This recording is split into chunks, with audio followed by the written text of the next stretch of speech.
War of Rights is the most immersive black powder game on the market. Taking the first-person perspective of a soldier in the Maryland campaign of 1862, every part of the player's experience, from his uniform to his weapon choices to every square inch of the battlefields he fights over, stems from countless hours of study from the indie development studio Campfire Games.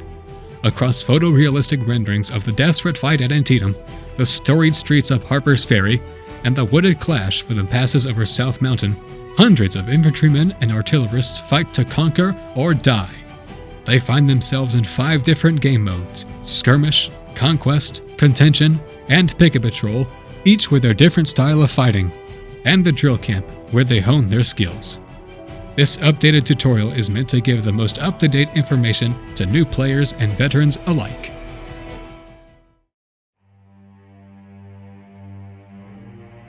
There are 3 ways to join in a battle. If you simply want to join the most populated public server with no password, click Join Battle in the bottom center of your screen. There are currently 2 server browsers, Backend and Steam. The experimental backend version has more filter options, but they both give the same information. The browsers each display the server's name, map, mode, and specific combat area. A lock icon, or yes, under the password section, signifies that a password is required to join this server. We'll show you how to join these community events later in the video. Simply select a server and hit Join to start fighting. In the Options menu, you can change your in-game name, graphics quality, audio preferences, hotkeys, user interface, and how pop-ups such as your compass and in-game clock appear in-game. You can also run a benchmark to see how well your game runs with your current settings. We'll show you a couple recommended settings in the tips section of the video. The Tutorials button on the main menu transfers you to the War Rights official website to show developer and community-made tutorials. The Character Customization menu is another area that shows Campfire Games' dedication to historical accuracy. Here, the player may customize their uniform for each regiment featured in-game, with uniforms and equipment similar to what was available to those men at the time. You can also select and customize a head style that's carried over all customizable regiments. If you enable Game Replay Saving in the gameplay portion of the Options menu, the after-action reports of each round are saved here under Replays. The Credits button shows the names of the War Rights developers and a list of original backers who supported War Rights before its official Steam launch. On the right side of your screen, you can see a bulletin detailing the most recent update to the game, above links to the social media accounts of Campfire Games. Once you join a server, you'll be able to fight for either the Union or the Confederacy. If your side has artillery, you will be prompted to select the infantry or the artillery role. If no batteries are present on your team, you will skip right to the infantry role selection. Alternatively, you can choose to spectate the round from this menu without even having to spawn in. Here, you can choose a company or battery and select a role. Standard infantry regiments have an A and B company available, and all companies can only have 1 officer and up to 4 NCOs. On artillery, you can play as a private, NCO, or officer. The officer has a pistol, sword, and binoculars, while the men have ramrods to load the cannons and short swords for defense. There is no limit to artillery privates. Infantry companies, in addition to their leadership roles, also have flag bearers for respawning, and up to 1 drummer and bugler each for transmitting orders, and a limitless amount of musketmen. Some maps highlight dismounted cavalry and Sharps rifle companies. To balance the effect of these fast reloading Sharps model breech shoulders and the cavalry's pistols, they have only 1 company instead of 2 and have unique limits on their enlisted numbers. Although other limits remain the same as standard infantry, cavalry companies are capped at 7 privates and Sharps companies at 10. A private's lot in life is to listen to the officer's commands while making up the bulk of the fighting force. If his company historically had access to multiple types of firearms, he will be able to choose them using these arrows. He has no extra weapon besides his musket and bayonet, and no command power over his fellow troops. The bugler and the drummer provide the heartbeat of a unit. In real life, each soldier would have memorized the significance of each tune. In game, though, they provide no material benefit at this time. The flag bearer is the pride of the company and acts as a mobile respawn point for its unit. The speed of respawns in the flag queue is dependent on his formation state. If he is in formation, each spawn takes 5 seconds. In skirmishing, each one will take 10. These formation statuses will be covered later in the video. Additionally, when the flag is out of line or in a building, he cannot spawn anyone in and must return to the line. Non-commissioned officers or NCOs are supposed to relay the orders from the officer to the men. When selecting NCO, you can select the corporal, sergeant, first sergeant, or sergeant major roles based on your in-game level. Besides the sergeant major's sword and the number of chevrons, the NCOs are practically the same. Besides just passing on orders, NCOs often take over the line after the officer dies in matches. On top of that, NCOs who are in formation will have a chevron icon above their heads in the tactical HUD, and that is activated by the T key to help the enlisted men find their line. Officers are the head of their company. Armed with a pistol, sword, and binoculars, their orders are to be followed no matter what. When selecting the officer, you can either be a second lieutenant, first lieutenant, captain, major, lieutenant colonel, or colonel. The only difference between these ranks is that the Confederate lieutenant colonels and colonels may select a LeMat revolver. In addition to the vocal orders, they can use the officer wheel by hitting Q to give commands to their line. Most commands only show up in the text chat. However, some provide a visual effect for the men, such as the form line command. The tip section of this video covers useful advice for an officer's convenience. Once you have selected your company and role, enter the main deployment screen. You can always spawn on the main infantry deployment. This works in 20-second waves, spawning in anyone who has selected it all at once. Infantrymen can choose to enter the flag queue as previously mentioned, and artillerymen can use their battery as a main spawn like the infantry, provided it hasn't been overrun. Levels in War of Rights intend to allow for a system of progression and ensure that the most experienced players are able to take leadership roles in-game. You can earn XP based on how long you were in certain formation statuses during a round. For example, you gain the most amount of XP per second if you're in formation, followed by skirmishing and with very little gained while in out of line. Every 10 levels, the amount of XP required per level increases by a large margin, with the player gaining a new wreath around their level at each 10 level mark, and with the max level being 100. There are many ranks that are locked based on what level you are. For example, in order to unlock the roles of drummer or bugler, you need to be at least a level 2. For an artillery private, level 5. For an NCO of any sort, level 7. And finally, to be an officer in War of Rights, you have to be at least a level 10. To add to the historical feel of the game, there is no heads-up display on by default. The default hotkey for the tactical HUD is T, often remembered as T for tactical. On the top middle of the screen, you can see how much time is left in the game through the black timer. In Skirmish and Conquest, a yellow timer is used to denote counterattacks. In Contention, it shows the time left until the next flag is chosen. To the left and right of the timer, the morale stage of each team is shown. The bottom right of the HUD shows rows of important information. The top row is your march speed, either quick time or double quick. Your toggled march speed will stay shown while you're sprinting. Below that shows what position your character is in, which will be further covered in the Keybinds and Actions section. Below that shows your company and class.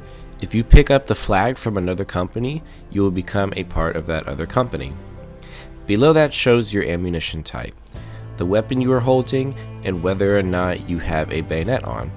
The only weapons that can change ammunition types is the Springfield Model 1842 and the LeMat revolver.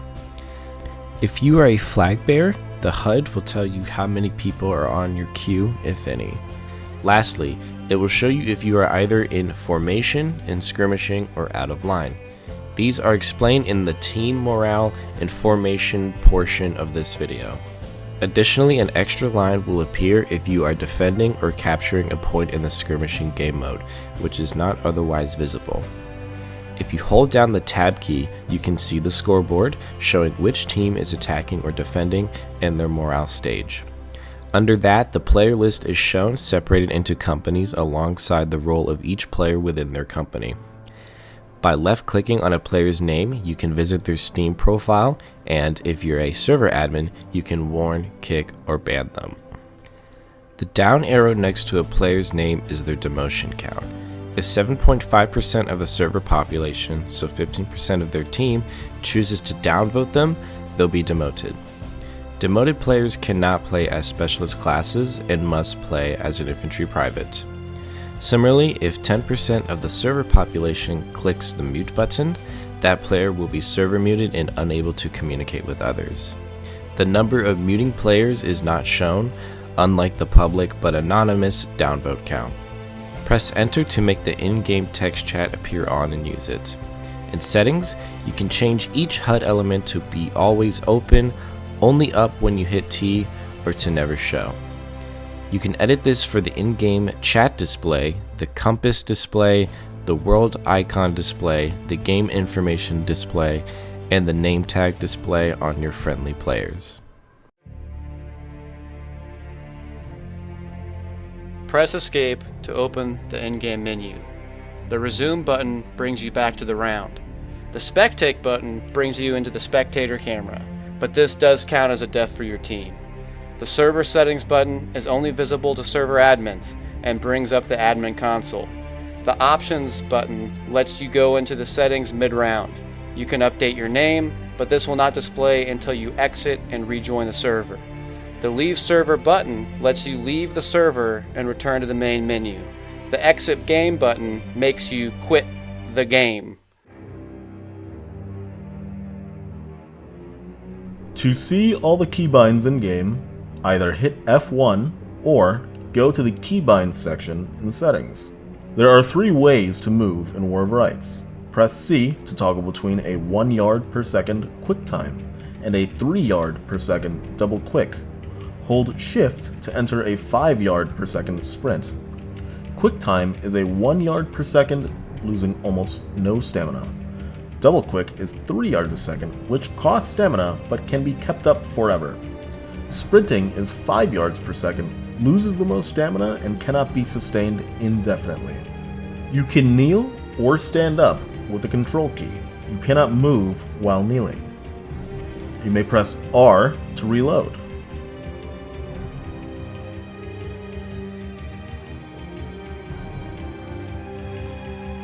Pressing R again will pause your reload, saving your progress. Right-click once to ready your weapon. Aim by holding right-click. Fire with left-click while aiming. Note that you cannot fire from the hip. Press 5 before reloading a Springfield M1842 to toggle between buck and ball and round ball. Press B to fix or unfix your bayonet. And press V to enter melee mode. Here are some special ways to hold your weapon. Despite the belief of some, they do not give any benefits to stamina or movement. Press X to go into right shoulder shift. Press P to go into present arms. Press F5 to salute. Press F6 to order arms. Press F7 to parade rest, and press F8 to in-place rest. Shoulder arms is the other default position. To enter it, press the same button that it took to enter that position. So, to enter shoulder arms from ready arms, press right-click once. If you want to vault over a fence, look at the fence and press the spacebar. Pressing N is the default key to use proximity voice chat. Company, speak.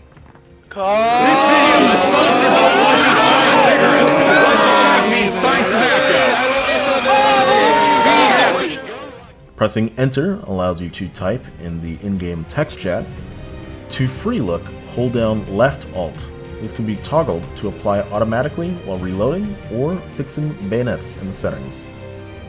Press Z to change sights while aiming, but almost all fighting will happen at the default distance of about 100 yards or closer, so don't change them. F is the generic use button. Press F to pick up flags, open doors, or use the flagpole. Press 1 to select your main weapon, 2 for your secondary, and 3 for cavalrymen's pistols or officers' binoculars. Standard privates only have one weapon. However, officers have swords as a primary, pistols as a secondary, and binoculars as their third option. Sergeant majors have a sword as a primary and their rifle as a secondary. Cavalrymen have a carbine as their primary, a saber as their secondary, and, at times, a pistol in their third slot. Artillerymen have unique keybinds for their job.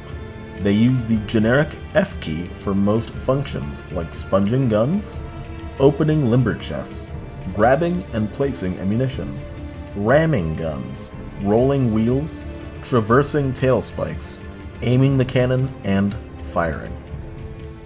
Use W and S to alter the gun elevation when you are on the gun elevator. Use page up and page down to alter the fuse timer. And you may use middle mouse wheel while aiming the gun to make smaller adjustments. You may also hold down Shift while pressing W and S to make larger adjustments, or quickly raise or lower the elevation of the cannon. Enlisted artillerymen have a ramrod as their primary and a saber as their secondary. Artillery officers have the standard officer loadout. Reloading a musket takes about 20 seconds when standing up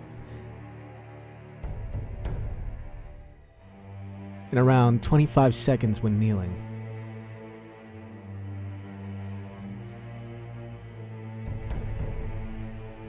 With a Sharps model gun, reloading takes around 10 seconds. Fixing your bayonet in the game takes 5 seconds. Most projectile hits are instant kills, but sometimes due to lag, a character will seem like they've been hit without dying, but no health will actually have been lost. Small caliber ammunition like buck and ball pellets and pistol rounds have damage drop-off after about 40 yards, deteriorating by 1% per yard. In melee, using a gun as a weapon butt can be done by entering melee mode without a bayonet on. This takes 3 hits to kill someone. With a bayonet on, or while using a sword, it takes 2 hits to kill someone. With an artillery ramrod, it takes 5 hits to kill, which in terms of the game is quite a long time. By default, your weapon is sighted to 100 yards. This means you will hit above the point of aim at targets around 50 yards, and below it at distances of 150 and greater. You can change the sight of the Enfield and Springfield rifles by pressing Set, but this is not recommended. At most distances seen in War of Rights, you will find that most engagements result with not firing at targets further than 150 yards.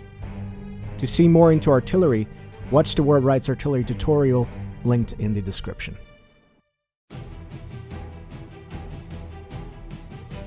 Not all deaths in War of Rights are created equal, and depending on your proximity to your teammates, you can receive certain advantages or disadvantages.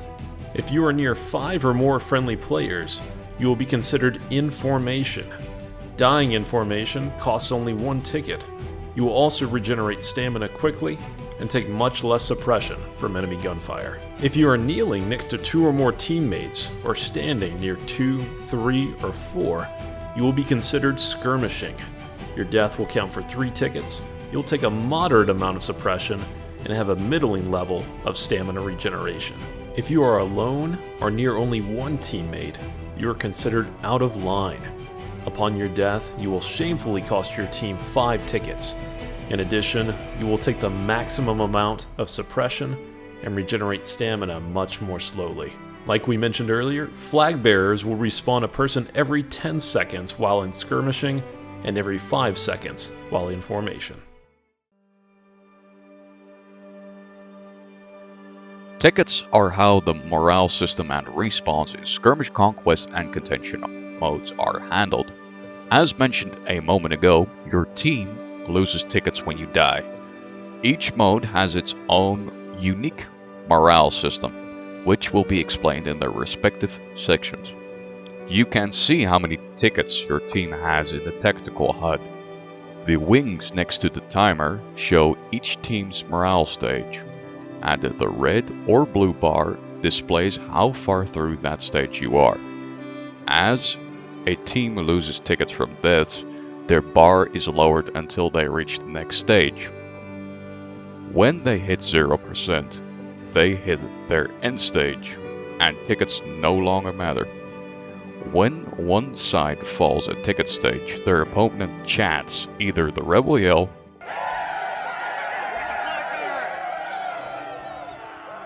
or the huzzah for the Union. When both teams have 100% of their tickets remaining, they're in battle-ready morale stage. When a team lowers to 75% of their tickets, they enter engaged. Heading over to 50% left brings them to taking losses. When they only have 25% left, they hit break-in. When a team has no tickets left, they hit their end stage, which varies by game mode.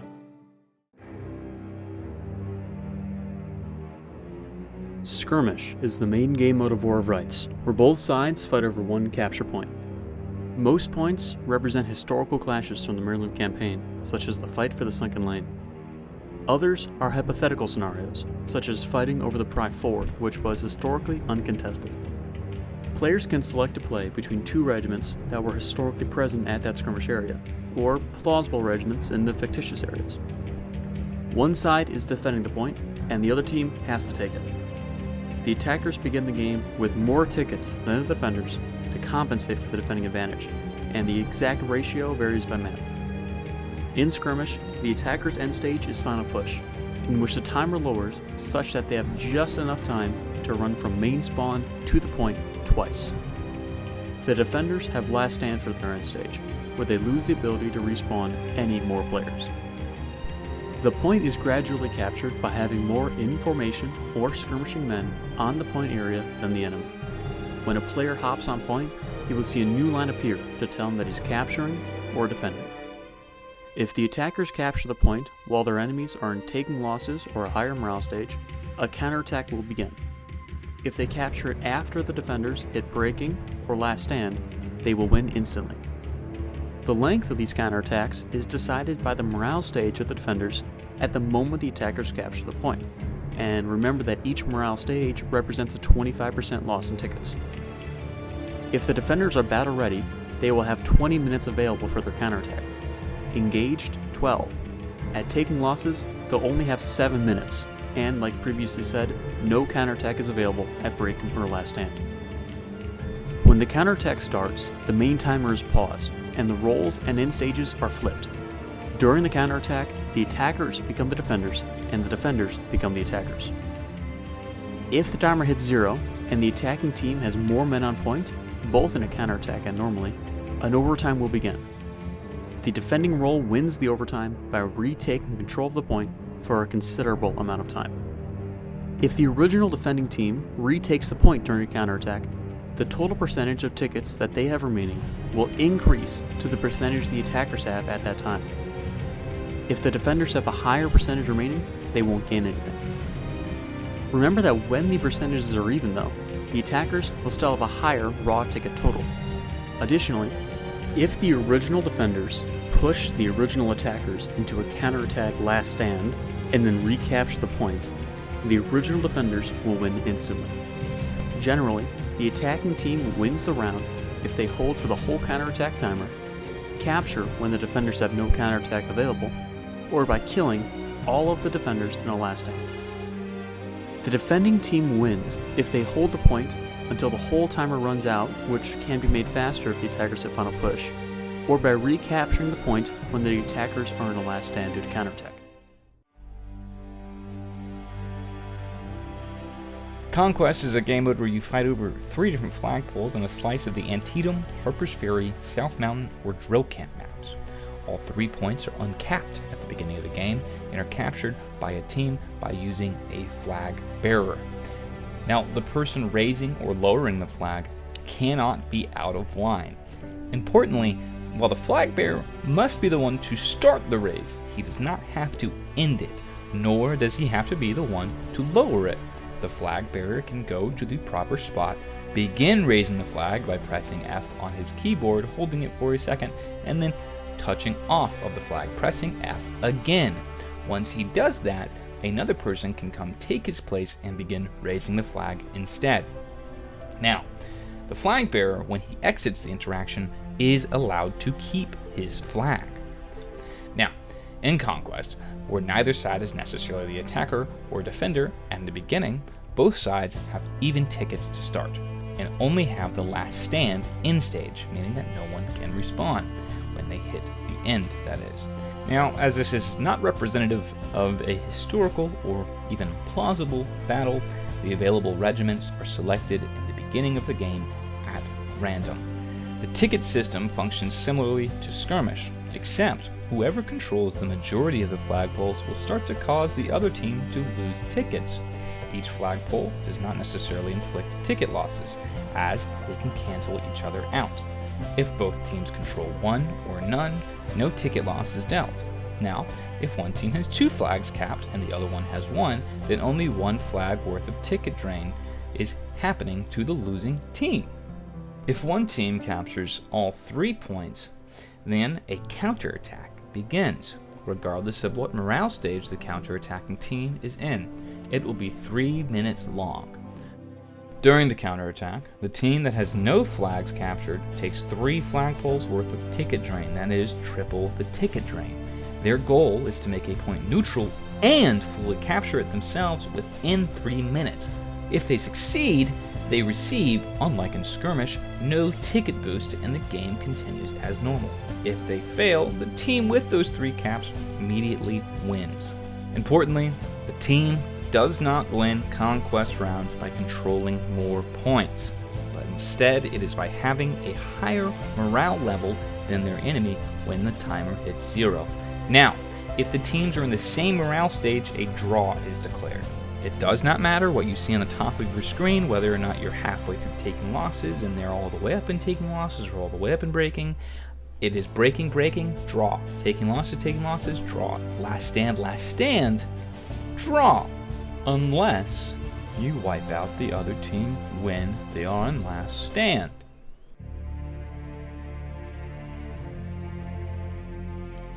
Contention is similar to Conquest in that you fight for flagpoles, but only one is available at a time. At the start of the round, one of several pre-selected points for the map is chosen at random to be the point of contention. You'll notice that when you press T, you can see 2 timers on the top of your screen. The black timer refers to the total time left in the round, and the gold timer refers to how long the current point of contention is active. Once the gold timer hits 0, or a team fully captures a point, a new point of contention will be randomly selected out of the remaining possible positions. When a new point of contention is randomly selected, each team will have 15 minutes to capture it by raising their flag to the top. The tickets in contention work mostly the same as Conquest, but the flags play a different role. If one team controls a flag and holds it for 7 minutes, the opposing team will go down 1 morale stage. If the opposing team is in last stand when you capture a point, you only have to hold for 1 minute and 45 seconds. The opposing team's goal is to lower the enemy's flag before they hold it long enough to capture it, and to hopefully raise their own flag. A team wins by fully capturing a point or killing all enemies while their opponents are in the last stand morale stage. If the gold timer hits 0 and one team has had control of the flag for less than 7 minutes, an overtime stage will begin. The team who has the flag raised has to hold it for the remainder, while the opponents have to attack and lower it. If they are successful in holding it, the ticket hit is dealt and a new point is chosen. If it is lowered in overtime, or if no team had control of it when the timer was up, no ticket damage is given before the new flag is chosen. If the round lasts until the main timer hits 0, the winner is whichever side is in a higher morale stage, and it draws if they are the same, just like in Conquest. Picket Patrol is a faster-paced game mode where each team spawns in and fights over a tiny portion of the drill camp map. Each player has 1 life, so formation status matters less. However, you cannot be out of line without being labeled a deserter. You will have a minute-long pregame in order to choose a role and spawn in. Once that pregame is over, no one else can spawn in. When a player dies or doesn't spawn in time, he enters a spectator mode that only allows him to see his own team. Whichever team has less losses at the end of a 15-minute round wins. The drill camp is a place to hone your skills. The CSA and USA drill camps are on the same physical map, but a server can only use one or the other at a time. All regiments in the game can be used on these servers. On each drill camp, there is an artillery shooting range, an infantry melee area, and an infantry shooting range. After spawning in, hitting T for the tactical menu allows you to see the banners over each location. At the shooting ranges, you can see where your shot hit a target, which is impossible during real fighting. Additionally, fifers are an infantry class only playable on the drill camps. They can play historical tunes alongside drummers, and all nearby musicians sync up to the same tune.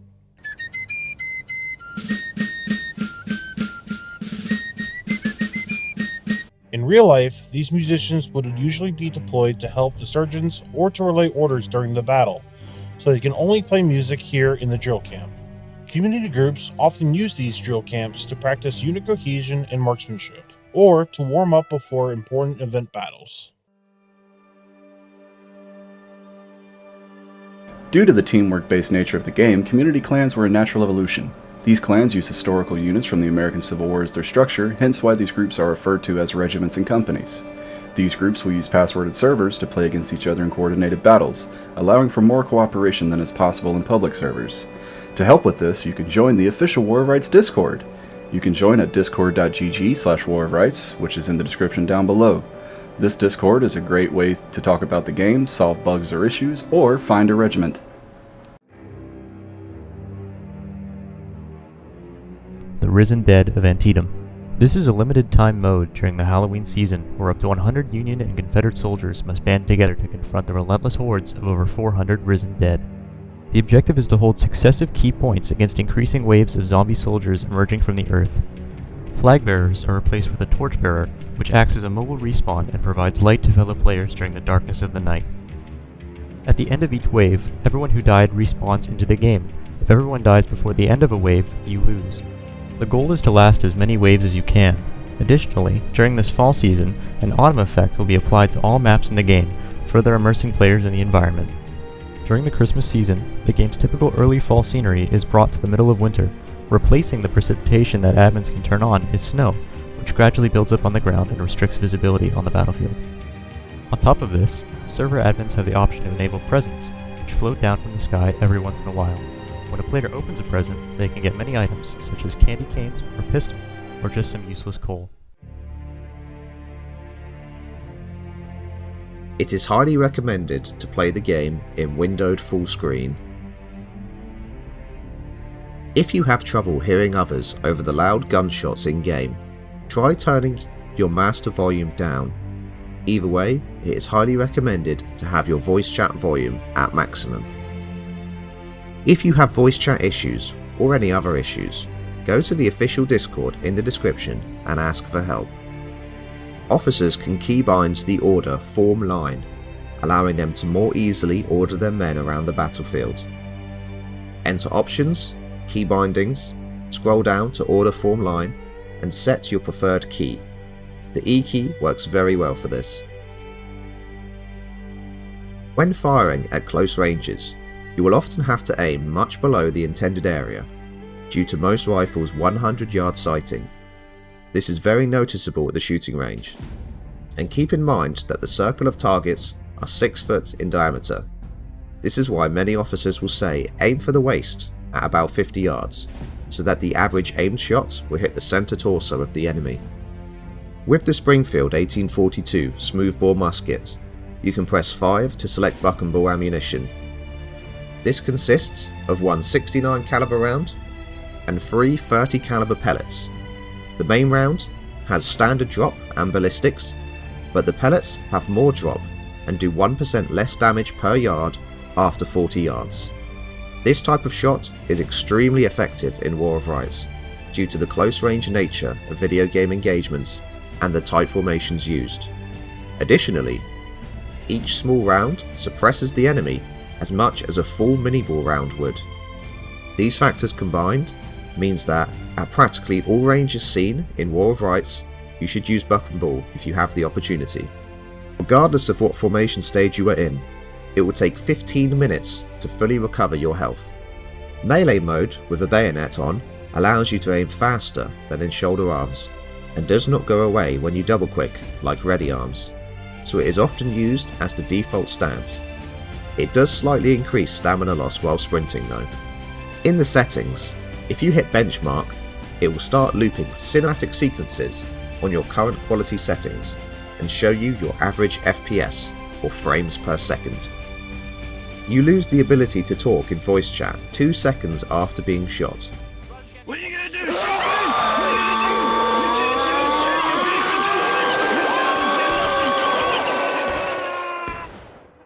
Or instantly if it was a headshot.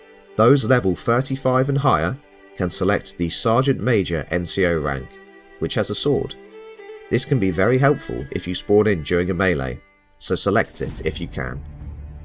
Confederate officers level 45 and higher can select the Lamat pistol, which has 9 shots and an additional buckshot, compared to only 6 shots in a normal pistol. NCOs in the Holcomb's Legion and the 5th New York can choose to have a Sharps model gun instead of a muzzleloader. Company grade officers in the 2nd United States Sharpshooters have a Sharps rifle and binoculars with no secondary. Certain wooden fence models are destructible by musket and artillery fire, with the vertical posts being more sturdy. As the battle progresses over these, they'll get shorter and faster to jump over. Falling from a significant height in War of Rights will cost you a portion of your health, or can even kill you. Treading through water slows you down and causes unique animations for keeping your firearm dry. This will prevent you from reloading, shooting, and even stabbing if it's deep enough, and possibly cause you to drown. Ooh, I'm a good old Rambo, now that's just what I am. And for this teamwork game, no, I do not give a damn. Oh, I'm glad I fit against it, I'd only wish we won. And I ain't asking any pardon for any tickets gone. Oh, I hate the suppression mechanic, the shitty ticket system too. Oh, I hate the nasty officers who TK by the 2. Oh, I hate the blasted cav with his sharps and his coats, and the lion thief at admins. I hate some wuss and wuss. Oh, I hate the organization and everything they do. Oh, I hate the line mechanic and the ticket system too. Oh, I hate the glorious officers, 'tis dripping with their blood. Oh, I hate their 6-shot pistols, so I fit all that I could. Oh, I'm a good old Rambo now, that's just what I am. Oh, for this teamwork game, no, I do not give a damn. Oh, I'm glad I fit against it, I'd only wish we won. And I ain't asking any pardon for any tickets gone. The exit game button makes you quit the game.